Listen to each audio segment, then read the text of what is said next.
அந்த வகையில் இந்த மாதம் ஏப்ரல் மாதம் மைத்ரேய முகூர்த்தம் எப்போ வருது, என்ன கரெக்டான ஒரு பாதையில் நீ எடுத்து வச்சு நீ நடந்து போனீங்கன்னா கரெக்டாக சேர்கிற இடம் கோவிலாக இருக்கும். தவறான பாதையில் போனீங்கன்னா அது நிறைய செலுத்த வேணாம். அதிகபட்சம் ஒரு 5 மைத்திரி முகூர்த்தத்துக்குள்ளே உங்களுக்கே பார்த்தீங்கன்னா இந்த மைத்திரி முகூர்த்தோட பவர், அதோட பலன் 100% நீங்கள் உணர்வே தான். சரிங்களா? அதில் எந்த மாற்று கருத்தும் கிடையாது. இது ஒரு நம்பிக்கையோடு பண்ணி பாருங்கள். அந்த பயபக்தியோடு பண்ணுங்கள். 100% ரிசல்ட்டு வரும்.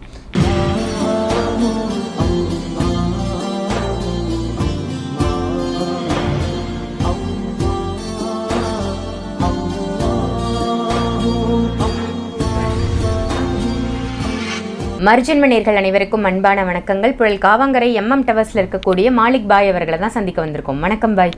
வணக்கம்மா. பாய், கடன் அடையணும், கடன் இல்லாமல் மக்கள் வாழணுங்கிறதுக்காக மாதம் அழகாக அந்த மைத்ரேய முகூர்த்தத்தோட சிறப்புகளையும், மைத்ரேய முகூர்த்தத்தில் மக்கள் எப்படி கடன் அடைச்சா அடுத்து அவங்க கடன் வாங்காமல் இருக்கலாம், சீக்கிரமாக கடன் அடைக்கலான்ற அந்த தத்துவத்தையும் நீங்கள் மக்களுக்கு சொல்லிட்டு இருக்கீங்க. மிகப்பெரிய விஷயம். ஒவ்வொரு மாதமும் நிறைய பேர் அந்த முகூர்த்தத்தில் கடன் அடைச்சி கடன்லேருந்து ரிலீவ் ஆகிறேன் அப்படின்னு சொல்லி நமக்கு கமெண்ட்லேயும் சொல்கிறாங்க, உங்களை பார்க்க வரவங்களும் சொல்கிறாங்க.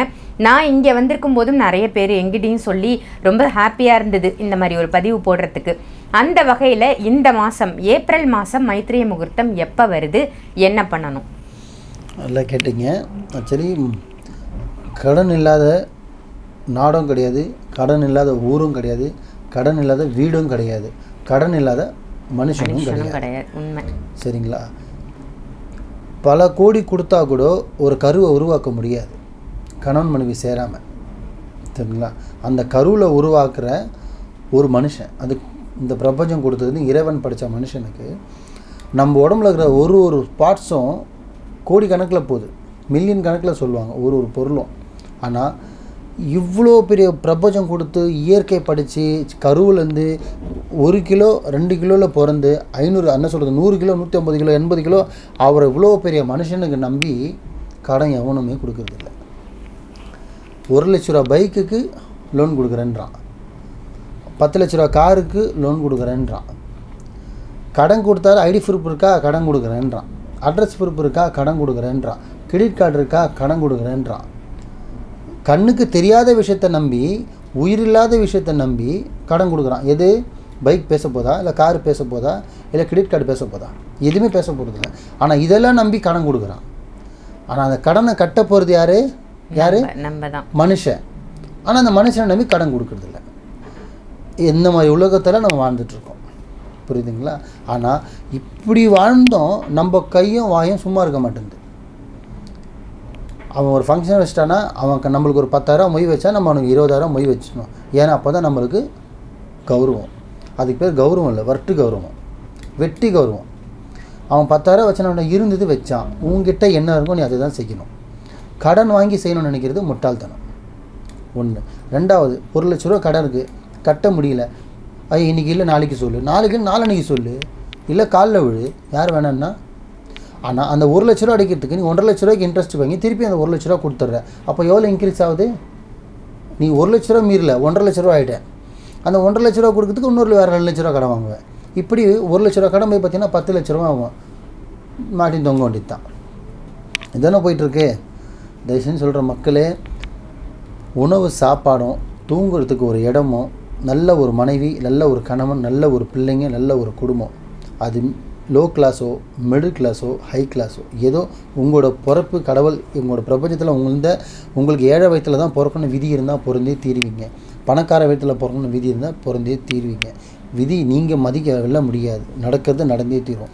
நம்ம எங்கே பிறக்கணுன்றது முக்கியம் இல்லை, எப்படி வளருன்றது தான் முக்கியம். பிறக்கிறது பார்த்திங்கன்னா கூரையில் கூட பிறக்கலாம், ஆனால் முடிவு மாளிகையில் கூட இருக்கலாம். அது நீ வாழ்கிற வாழ்க்கை பொறுத்து இருக்குது.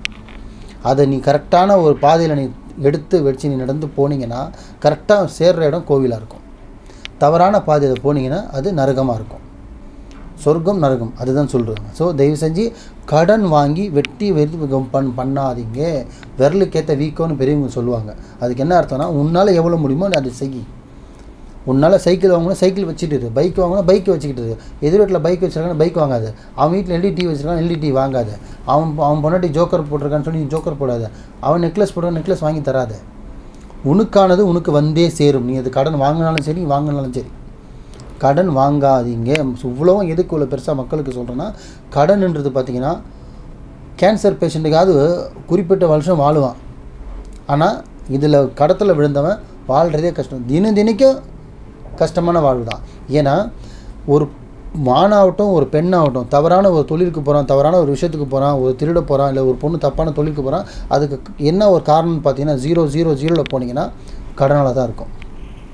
கடனால் குடும்பம் பிரியும். குடும்பம் பிரிஞ்சால் தனிமையாகும். தனிமையானால் வாழ்க்கையில் ஒன்றுமே இல்லை. அவளுக்கு பணம்னு ஒன்று தேவைப்படும். அப்போ அந்த பணத்துக்கு என்ன வேணால் செய்யலான்னு தோணும்.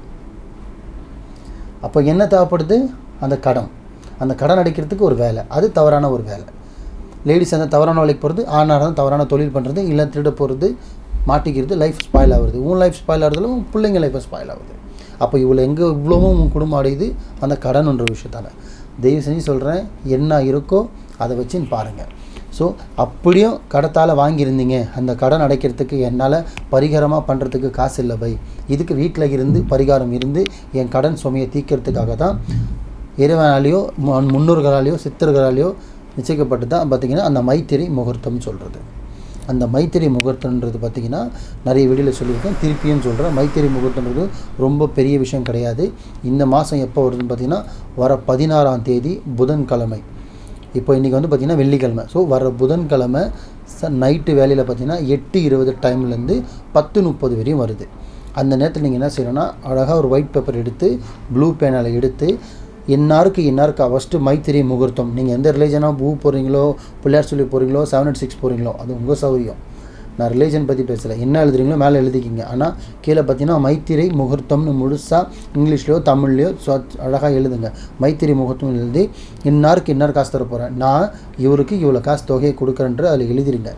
எழுதிட்டு இப்போ ராஜா முருகாவுக்கு தர்றாரு, ராமு உங்களுக்கு என்ன பேரோ யாருக்கு கொடுக்கீங்களோ அவங்க பேரை எழுதி காசு அதில் வச்சு அதை அழகாக மடித்து சுத்தமான கபோர்ட்லையோ இல்லை சாமி படத்துலையோ இல்லை பூஜாரிலையோ வச்சுட்டு கரெக்டாக. ஏன்னா இப்போ வரது பார்த்திங்கன்னா டைமிங் பார்த்திங்கன்னா 8:20 10:30. அந்த நேரத்தில் பேங்க் வசதி இருக்காது, நேரில் போக முடியாது. நேரில் போக முடிஞ்சால் அந்த 8:20 10:30 போயிட்டு அண்ணா அந்த பிடிங்க 1 லட்ச ரூபா தரணும், அதுக்கு இப்போ என்னால் முடிஞ்சதில் ஒரு 1000 ரூபா இருக்குது, இதை வைங்கன்னா மீதி நாளைக்கு தரேன் 2 நாளில் தரேன்னு சொல்லிட்டு ஒரு தொகையை உங்களால் முடிஞ்ச தொகையை அன்றைக்கி அதை செலுத்துங்க. செலுத்திட்டீங்கன்ட்டு நீங்கள் ஆத்மாத்மாக வரணும். வாங்கிட்டேன்னு சொல்லிட்டு அவங்கள ஆத்மாத்மா சரிப்பா ஓகேப்பான்னு அவங்க சொல்லணும். அந்தளவுக்கு அவங்க கையில் போய் செலுத்துங்க. இல்லை போய் கையில் செலுத்த முடியலன்னா ஜிபேயில் செலுத்தலாம், ஆன்லைனில் பண்ணலாம். ஆனால் எது ஒன்றாலும் சரி டிரான்சாக்ஷன் பண்ணிவிட்டு நான் கொடுத்துட்டே நீங்கள் சொல்லணும், அவர் வாங்கிட்டேன்னு அவங்க சொல்லணும். அந்த டைமிங்குள்ளே 8:20 10:30 ஆச்சுங்களா? ரெண்டுமே பண்ண முடியல, நாளைக்கு காலையில் நான் பேங்க்கில் தான் கட்டி ஆகணும் அப்படின்னா அந்த நேரத்தில் ஒரு ஒயிட் கவரில் எழுதும்போது தனியாக அதை எழுதிட்டு அதை ஒரு ஒயிட் கவரில் பணத்தை போட்டு வச்சுட்டு சாமி படத்தை வச்சுட்டு மறுநாள் காலையில் எழுந்திரிச்சிட்டு கூட வீட்டிலேருந்து முதல் வேலையை அதை எடுத்துகிட்டு நீங்கள் எந்த சாமி கும்பிடுங்க அந்த ப்ரேயர் பண்ணிவிட்டு ஸ்ட்ரைட்டாக எடுத்துகிட்டு போய்ட்டு பேங்க்கில் கட்டி செலுத்திடுங்க. செலுத்திட்டாலே அது சேனல் கொடுத்துருவான், அவனுக்கு அங்கே கேஷ் போயிடுது. ஸோ இதுதான் முறை. ஒன்று மறுநாள் செய்கிற மாதிரி தான் எடுத்து வச்சு செய்யணும், அன்றைக்கே செய்கிற மாதிரி தான் அந்த டைமிங்குள்ளே கொடுத்துட்டேன் நான் வாங்கிட்டேன். இந்த மாதிரி எவ்வளோ பெரிய தொகையாக இருந்தாலும் 10 லட்ச ரூபா இருந்தால் கூட உங்கள் கையில் 1000 ரூபா இருந்தால் கூட செலுத்துங்க. ஆனால் செலுத்துனீங்கன்னா செலுத்த வேணால் அதிகபட்சம் ஒரு 5 மைத்திரி முகூர்த்தத்துக்குள்ளே உங்களுக்கே பார்த்தீங்கன்னா இந்த மைத்திரி முகூர்த்தோட பவர் அதோட பலன் 100% நீங்கள் உணர்வீங்க. அடுத்த மைத்திரி முகூர்த்தத்துக்குள்ளே நீங்கள் உணர்றதுக்கான வாய்ப்பு இருக்குது. ஆனால் ஏன்னா நீங்கள் வைக்க போகிற நம்பிக்கை பார்த்தீங்கன்னா இறைவன் தான், எல்லாமே ஒருவனே, அது படைத்தவன் மட்டுமே, அனைத்தும் அவனே தான். சரிங்களா? அதில் எந்த மாற்று கருத்தும் கிடையாது. இது ஒரு நம்பிக்கையோடு பண்ணி பாருங்கள், அந்த பயபக்தியோடு பண்ணுங்கள், 100% ரிசல்ட்டு வரும். திருப்பியே நாட்கள் சொல்கிறேன். வர 16ஆம் தேதி புதன்கிழமை சாயந்தரம் நைட்டு 8:20 10:30 வரை வருது. நேரில் போயும் செலுத்தலாம், ஆன்லைன் மூலிமாவும் செலுத்தலாம், எடுத்து வச்சு மறுநாளும் செலுத்தலாம். ஆனால் ஒரு ஒயிட் பேப்பரில் மைத்திரை முகூர்த்தம்னு எழுதி அவங்களோட பேரை போட்டு யாருக்கு எவ்வளோ அமௌண்ட் கொடுக்க போகிறோன்னு எழுதி வச்சு செலுத்தணும்.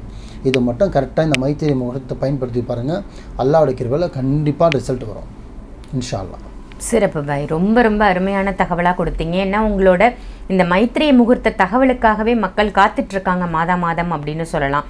ரொம்ப ரொம்ப சிறப்பான தகவல். கடன் இல்லாத வாழ்க்கை வாழணும் அப்படின்னு நினைக்கக்கூடிய எல்லாருமே இந்த மைத்திரை முகூர்த்தத்தை பயன்படுத்தி அழகாக அவங்க கடன் அடைச்சி கடன்லேருந்து வெளியில் வந்துடணும். நல்ல தகவல் கொடுத்ததற்கு நன்றி பாய். நன்றிம்மா.